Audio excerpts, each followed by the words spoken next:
Welcome everyone to our Inspiring Authors series, which you can find on our blog and which complements our book review club, which has been a great success. Now, if you are a practitioner wanting, dreaming, struggling to add a book to your business strategy, you are in the perfect place.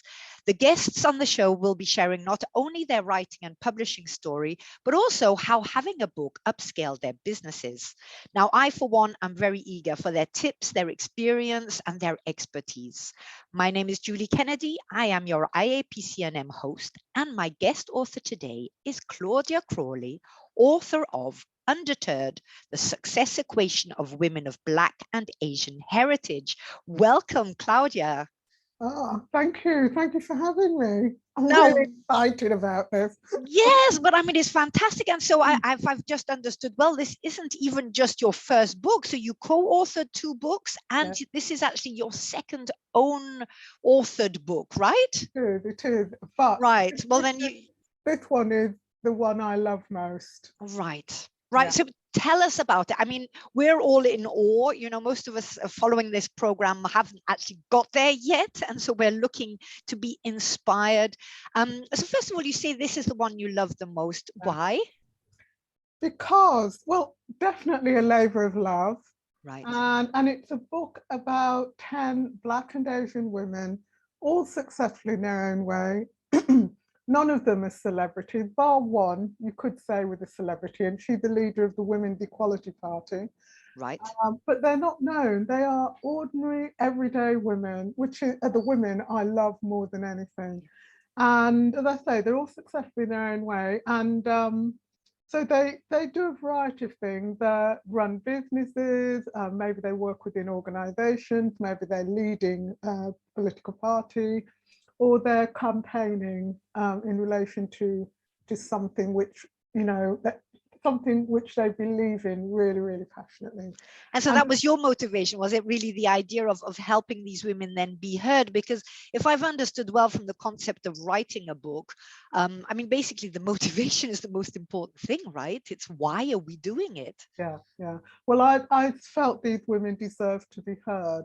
I called them my page one women, and it's a concept I created around about 2010 when I first came into the coaching business. I just started to meet women who were doing great things, making a difference, and we never heard about them. Right. And when I'm talking about women of all backgrounds, so they could be Black, Asian, white, whatever.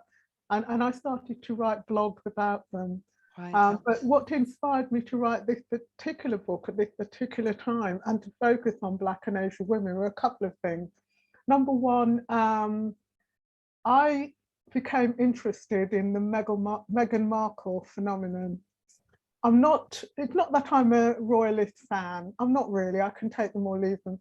But Meghan Markle, she was welcomed initially, and then the public just turned on her. Right. And they started to criticize her for really stupid things, which other people wouldn't be criticized for. And I had to sit up and take notice. And I started to think about her in the sense that where was she getting her support? How was she handling all of this? She's clearly successful, clearly a smart woman.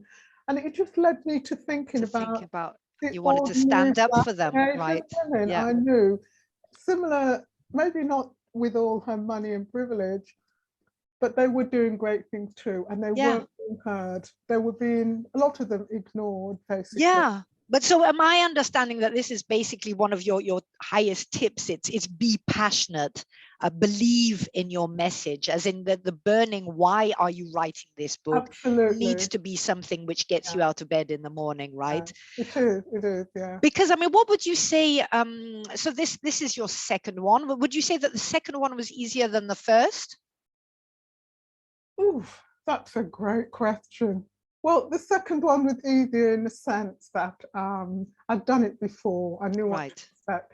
I knew about the writer's block. I knew about the need to really structure your time and to just commit.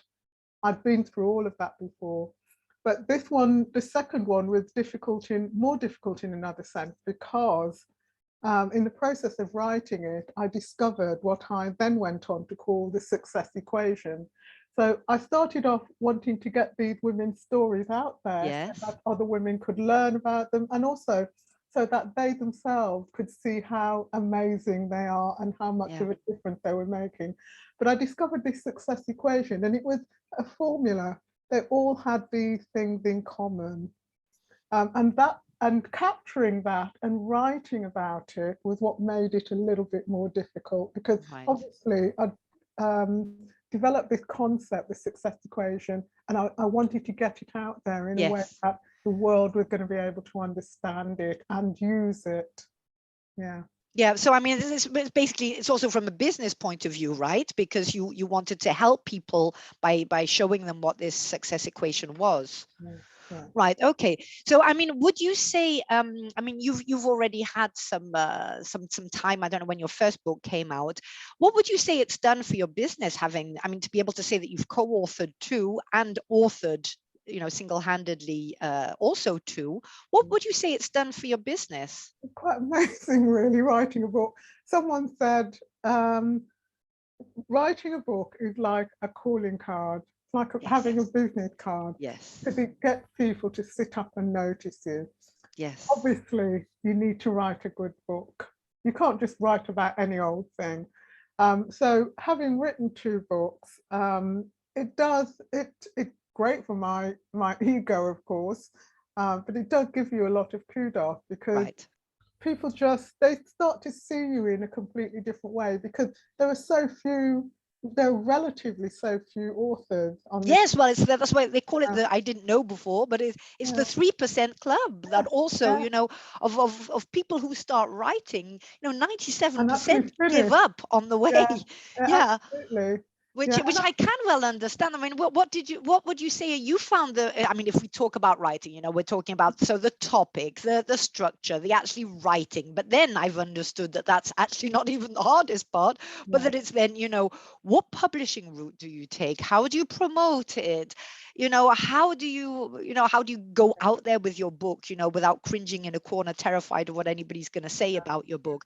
What would yeah. you say you struggled with the most? Well, there was definitely that one, cringing in the Yeah, corner, because right, I often get what they call the imposter syndrome. right. I sit there and I write, and people say, "Oh, that's great. You've got some good ideas." Blah blah blah, and I'm always thinking, Yeah. when it gets out in the public, they're going to discover I'm a complete Right. fraud. And that is I think that's always, something which also holds us all back. I yeah, mean, personally as well, I'm fine with the writing. I write and I have this podcast, and I was just listening to one right there as I was editing it, and people saying, "Gosh, that's a good question. That's a good question." I was thinking, "Oh well, you see, I'm not, I do have good questions. I do think properly, but when comes the moment to get it out there, I'm a bit like, oh gosh, because it is. I mean, I think that's why there is also the 3%, is you are putting yourself out there, you are opening you're yourself up for exposing vulnerability, yourself, aren't and you you? can't please everyone anyway. Uh, There'll always be people to disagree, but it's yeah, to find that burning conviction that you're doing the right thing.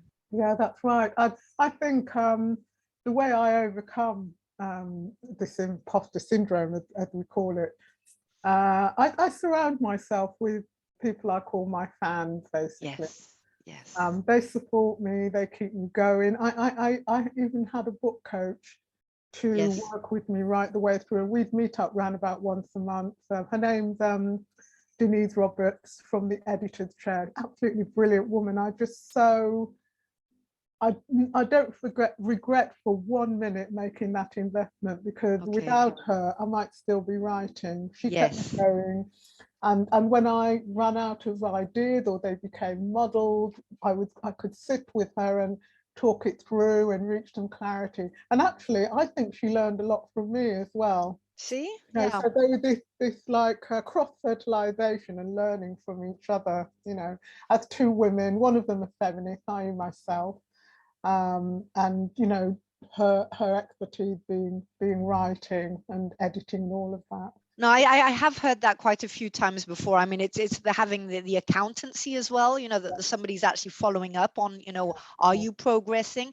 But also that I suppose it's the first time you put yourself out there, isn't it? You know, you're letting somebody see, you know, the deepest insides of you. And it's the first person who you then trust to help you in the right direction, which lots of us don't like at first. You know, if you've poured your heart and soul out. I remember editing a book years back, you know, written by very vulnerable women, so women who'd had some pretty awful things happen to them, and of course they're very attached to their story, but sometimes not everything in there will, you know, is presented in the right way, and it's very difficult, you know, when something is so personal to actually take. It's not criticism, it's feedback, so that your message comes across even stronger. So okay, that's also something that you would advise, is getting some help in that point of view. And structuring and all of that, was it clear to you what you wanted to have in this book from the start, or did it grow? I knew obviously the women's stories were key. I wanted to present it in the book as a series of interviews with the question. They all had the same questions, but obviously the supplementary questions varied according to what their stories were. I knew I wanted to do that because it was different. Because one of the things, my partner, he's a writer as well, he's a published author. He's a much better writer than I am, and I learned so much from him. And one of the things he said to me, which I have always kept to the front of my mind, he said, if you're writing a book, if you're writing anything and putting it out into the world, make sure it's different. So it might be a concept that everyone knows about, but if you're going to bring something new to it or present it in a really novel way, it's not worth doing it. So when I approached this book in terms of the structure, I had that in mind. Right. How could I make this different? I didn't want this to be the run of the mill. Yes. Sitting down, reading chapter after chapter. So it was 10 interviews.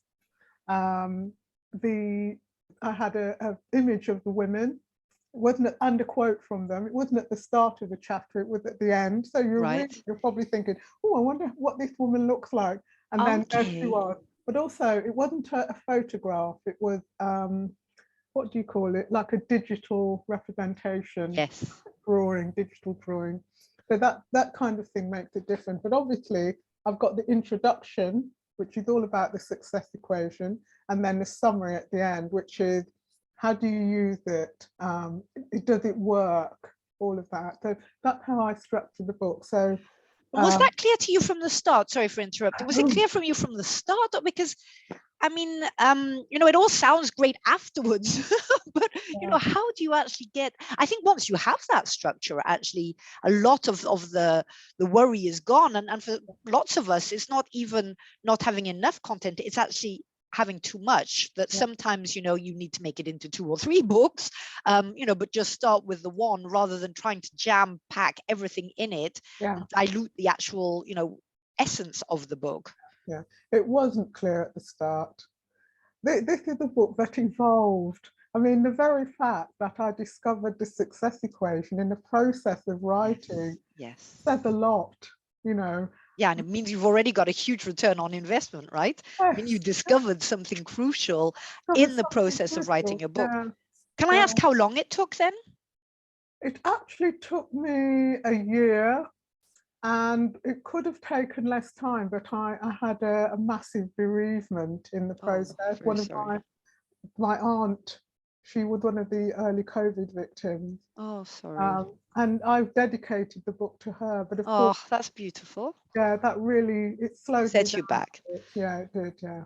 But I think it's also worth it, isn't it? I mean, we're not talking about, you know, McDonald's writing. We're not talking about, you know, okay, quick, I've got an idea. I'll write it up in the night. The next day it's out on the press. You know, it's as you say, it's a process. You're reflecting every night. Yeah. And you have to allow the space for that evolution as well. And one of the things I discovered in the process of writing as well, which I think is just so important, is the need to give yourself space for your ideas.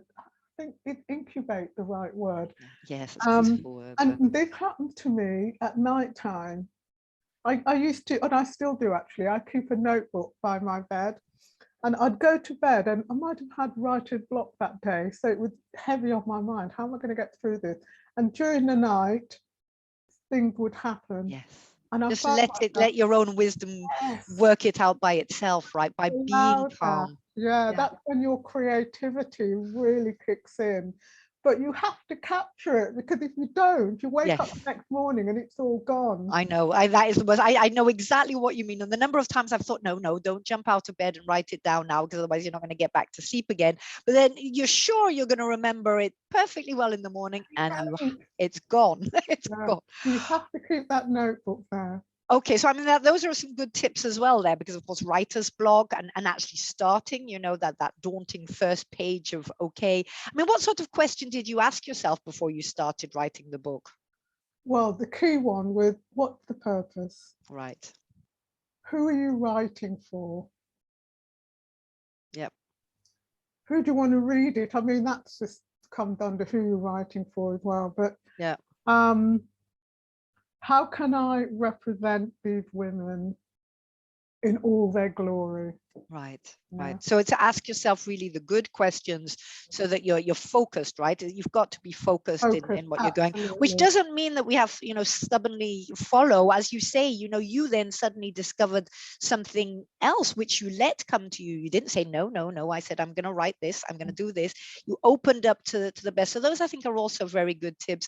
And did you then say, when you'd finished, did you then show it to someone before you, first of all, which publishing route did you take, actually, Claudia? I did self-publishing. I know. I made a conscious decision to do that. I did it because it was going to be quicker. I didn't want to have to be pitching to the different publishing houses, because I'm sure it was going to take time. And I wanted, this was, by the way, just to contextualize this book, it happened during the Black Lives Matter and all of that, which gave it an added impetus. Definitely. So this book was of its time, really. Right. And I wanted to ride that particular wave and get it out there quickly. So I chose the self-publishing route. Now, what about technically? Because I mean, I don't know how technically minded you are. I mean, I like the idea of the self-publishing route, but I tend to sort of go rather mind blank with anything technical. And it seems quite overwhelming, everything that you've got to set up yourself, the accounts. How did you go about that? Well, I had my book coach, didn't I? Right. So your book coach took you also through the publishing route. Yeah, she took me through all of that. I used her and her team to edit the book. Right. There were 2 or 3 editors involved. And of course, I then had the beta readers, who were women in my network, and they were from a variety of backgrounds: Asian, different ages, Asian, Black, different ages, different professions. So yeah, I was technically, having hired a book coach, she just advised me. Yeah. I mean, on your own, it is so daunting. I would say we especially the first one, I mean, the first one, having a coach which shows you, how it works, etc. I think is really worth. I mean, for lots of us, maybe the investment is a bit daunting, the amount of money you need. But at the same time, if you really want to get something out there, it's worth doing it, because otherwise it stays one of those very many creative, fantastic ideas that we have nagging us at the back of our head, but which don't ever see light of day because of not having had the right help. So it really is to reach out and don't make your life more complicated than it needs be. The content is yours, the creativity is yours, but let someone else guide you through the process. Absolutely. I mean, the question I had to ask myself, and I would advise this of anyone who wants to write a book: how committed are you? Yes. Oh, that's a very good one. How committed are you to this? And if you are really committed, you will make that investment. Yeah. And if making that investment is a challenge, then find it. Yes. There will be somebody or somewhere or somehow you will find that investment. When there's a will, there's a way, as you're saying. It's all about that commitment. If you're really committed, you'll make it happen. Yeah, I do not regret for 1 minute making that investment. Absolutely worth it.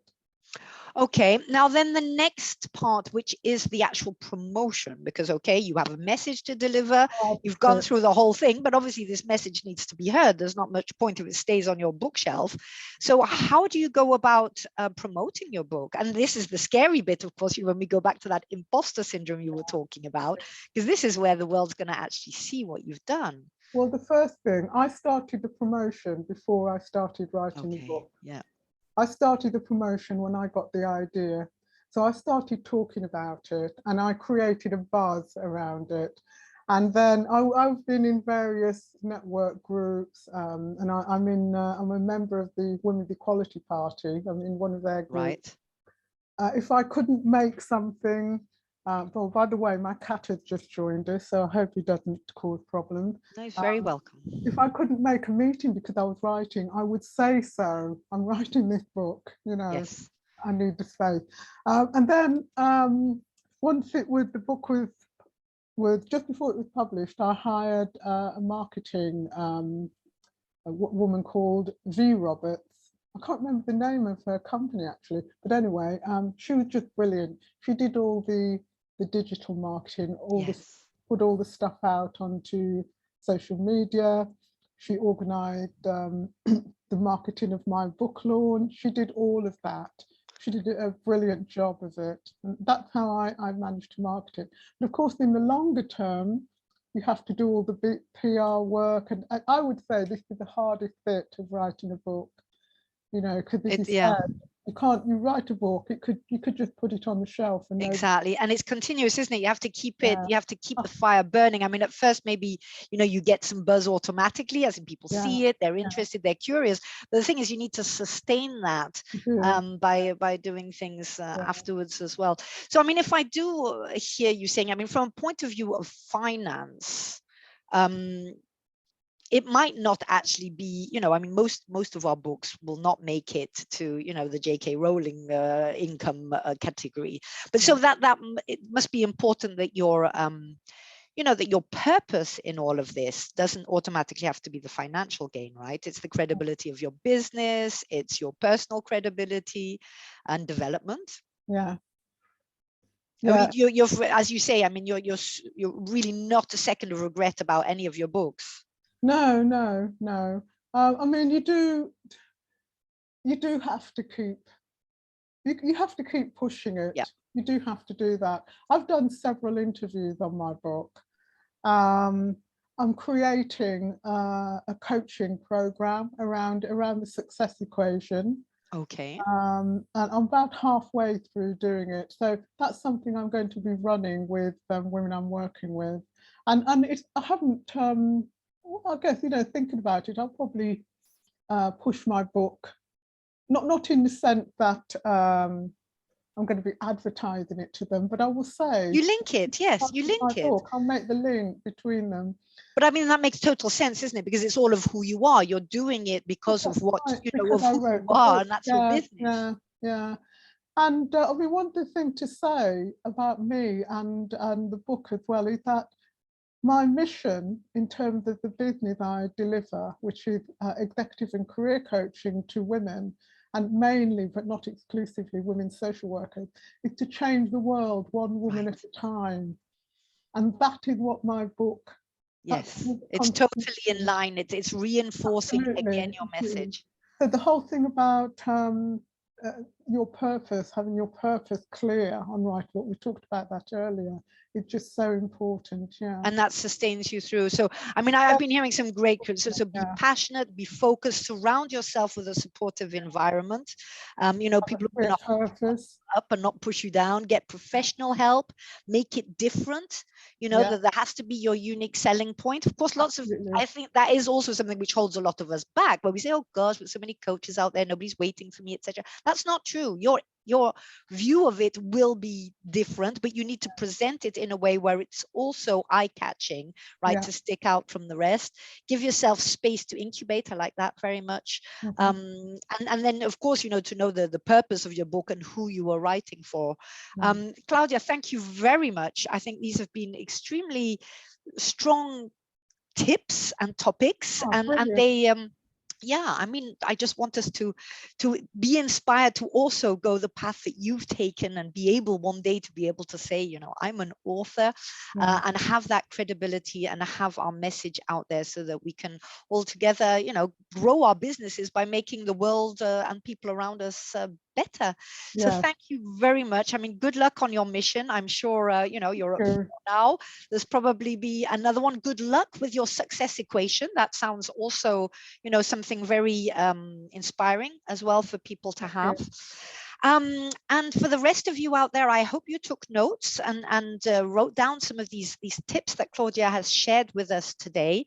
And I think one that does stick out is, you know, get that help that you need. There are lots of resources out there. I mean, Dawn and Ruby from our own IAPC&M also have a program where they support writers, etc. So if you're feeling you're struggling, etc., get in touch with Dawn Campbell so that soon we can see all of these fabulous books out on the market. Thank you very much, Claudia. Good luck with everything, and good luck to the rest of you on your first book. Thank you. It's been a pleasure. I'm just going to stop the recording.